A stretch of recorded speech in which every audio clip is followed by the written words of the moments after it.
Nous sommes une structure apolitique. Nous ne sommes pas des buveurs de thé, mais nous regroupons après nos occupations pour pouvoir partager le thé et se donner les idées qu'il faut. Aujourd'hui, si tu fais ces 98 des grains ensemble, nous sommes plus de 700-800 personnes aujourd'hui. Lui, c'est Sékou Touré. Il est président de la Fédération des grains et des associations de jeunesse du Denguélé, Fegageden, dont le siège est à Odiéné, au nord-ouest de la Côte d'Ivoire.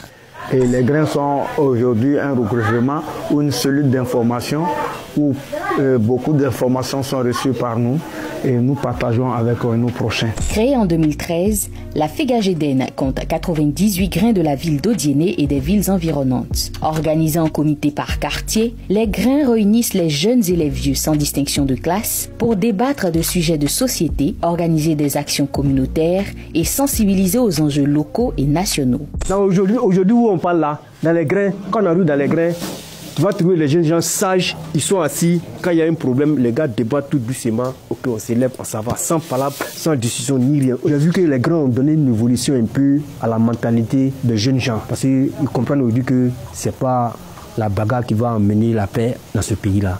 C'est l'entame. Et cette entame-là, généralement, ça se passe dans les grains. Aujourd'hui, quel est l'ordre du jour ? Bon, l'ordre du jour qu'on nous a soumis, des questions concernant les élections à venir. Comment est-ce que les grains gèrent les problèmes de tension? Comment est-ce qu'on peut juguler en tout cas les tensions qui peuvent arriver?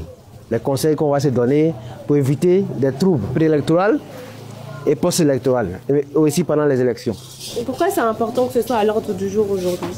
C'est important parce que le sujet est d'actualité. Vous allez comprendre qu'après les élections d'octobre, les tensions qu'on vit aujourd'hui en Côte d'Ivoire vont baisser. Même les investisseurs actuellement ont peur. Parce qu'on s'est dit, qu'est-ce que octobre nous réserve?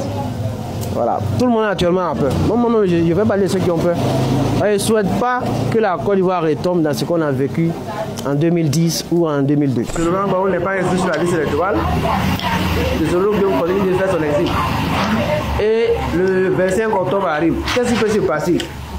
Pour moi, mon ami, qui n'a pas son candidat sur la liste et qui souhaite que son candidat soit sur la liste, obligatoirement. Et ce que j'ai à dire à ce sujet, c'est que le candidat qui est exclu de la liste électorale, ça ne doute pas de la population. Donc, je crois qu'il faut expliquer les choses dans leur contexte pour amener les uns et les autres à comprendre. Comment vous faites pour filtrer les bonnes informations, des mauvaises informations et surtout pour arrêter, on va dire, la circulation de mauvaises informations? Nous sommes un regroupement. Et dans ce regroupement, comme je l'ai si bien dit, on décide ensemble.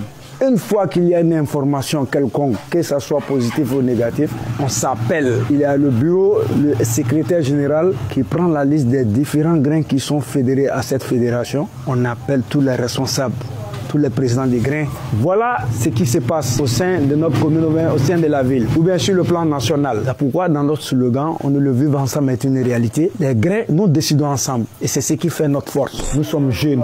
C'est nous qu'on vient donner les idées malfaiteurs. C'est à nous qu'on vient de faire les intoxications. Soyons vigilants, prenons nos gardes.